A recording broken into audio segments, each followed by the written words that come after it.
Bonjour à tous et bienvenue dans ce nouveau numéro du Journal des Sciences pour un tour d'horizon de l'actualité scientifique.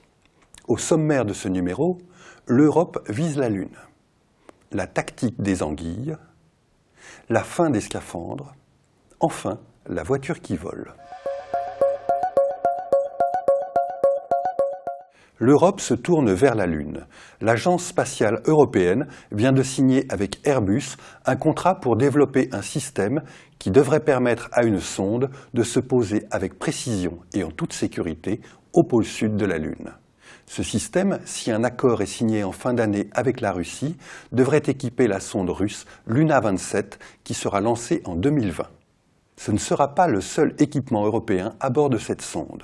Une foreuse, conçue par l'entreprise italienne Finmeccanica, est en ce moment en cours de développement. Cette foreuse est conçue pour creuser le sol jusqu'à une profondeur de 2 mètres, récupérer des échantillons du sous-sol et les acheminer vers un laboratoire.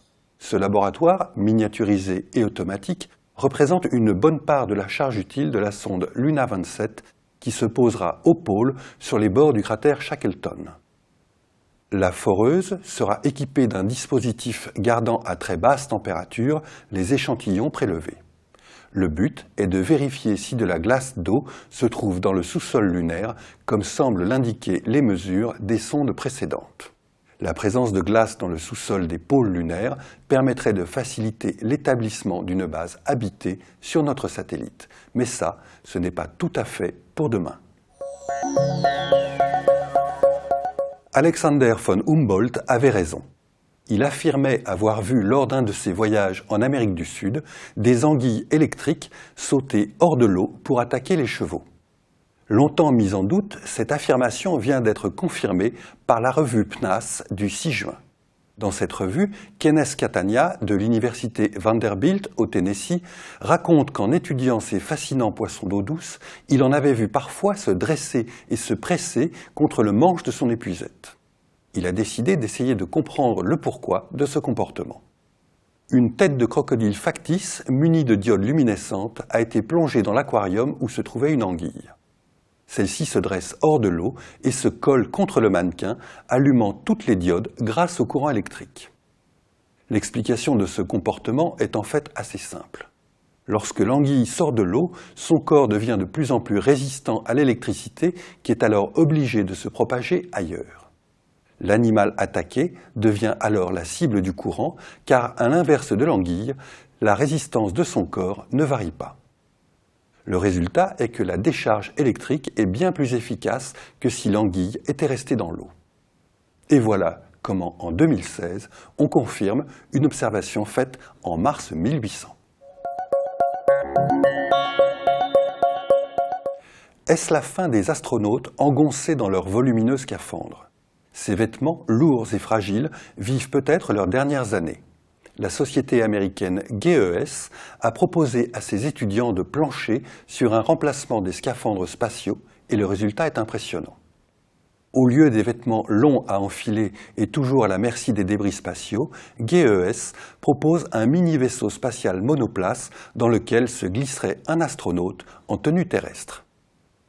Les 2 mains de l'astronaute serviraient à manipuler 3 bras articulés et au lieu d'un casque avec un champ de vision restreint, l'astronaute utiliserait un véritable cockpit offrant une vision sur 180 degrés.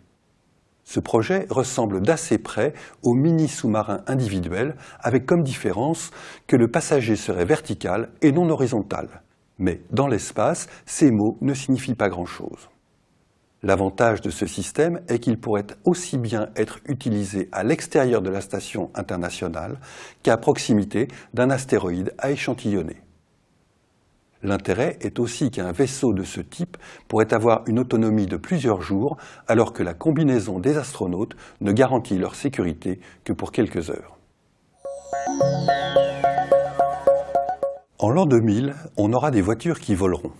J'ai entendu cette phrase depuis mon enfance. Si le produit n'est pas commercialisé, il le sera peut-être prochainement. la société américaine Terrafugia, fondée par d'ex-étudiants du prestigieux MIT, avait en 2009 mis au point un premier véhicule volant capable de rouler sur une route normale. Elle vient d'annoncer le lancement d'un nouveau projet qui pourrait être commercialisé avant 2025. Ce projet, répondant au doux nom de TFX, capable de transporter 4 personnes, décollera et atterrira à la verticale. Le décollage se fera à la façon d'un hélicoptère, puis les hélices basculeront à l'horizontale pour propulser le véhicule avec l'aide d'une troisième grosse hélice située à l'arrière.